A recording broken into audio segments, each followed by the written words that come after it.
देवउठनी एकादशी की पौराणिक व्रत कथा। पौराणिक कथा के अनुसार एक राजा था। उसके राज्य में प्रजा सुखी थी। एकादशी को कोई भी अन्न नहीं बेचता था। सभी फलाहार करते थे। एक बार भगवान ने राजा की परीक्षा लेनी चाहिए। भगवान ने एक सुंदरी का रूप धारण किया तथा सड़क पर बैठ गए। तभी राजा उधर से निकला और सुंदरी को देख चकित रह गया। उसने पूछा, हे सुंदरी, तुम कौन हो और इस तरह यहाँ क्यों बैठी हो?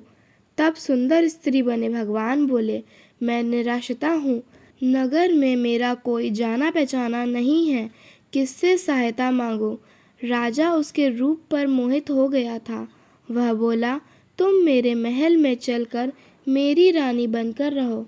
सुंदरी बोली, मैं तुम्हारी बात मानूंगी, पर तुम्हें राज्य का अधिकार मुझे सौंपना होगा। राज्य पर मेरा पूर्ण अधिकार होगा। मैं जो भी बनाऊंगी तुम्हें खाना होगा। राजा उसके रूप पर मोहित था, अतः उसने उसकी सभी शर्तें स्वीकार कर ली। अगले दिन एकादशी थी।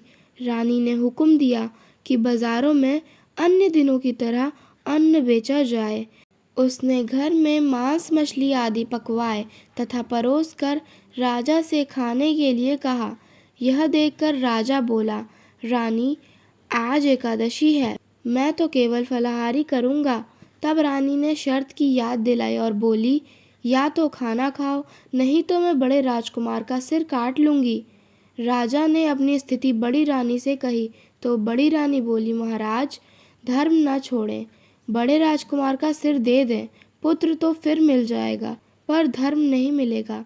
इसी दौरान बड़ा राजकुमार खेल कर आ गया। माँ की आंखों में आंसू देखकर वह रोने का कारण पूछने लगा तो माँ ने उसे सारी परिस्थिति बता दी। तब वह बोला, मैं सिर देने के लिए तैयार हूँ। पिताजी के धर्म की रक्षा होगी, ज़रूर होगी।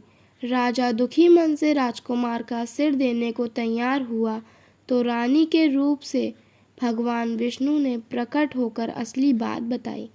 राजन, तुम इस कठिन परीक्षा में सफल हुए। भगवान ने प्रसन्न मन से राजा से वर मांगने को कहा तो राजा बोला, आपका दिया सब कुछ है, हमारा उद्धार करें। उसी समय वहाँ एक विमान उतरा। राजा ने अपना राजपुत्र को सौंप दिया और विमान में बैठकर परम धाम को चला गया। हे विष्णु भगवान, इस कथा को सुनने वाले, पढ़ने वाले व कहने वाले सभी की मनोकामना को पूर्ण करें। बोलो विष्णु भगवान की जय।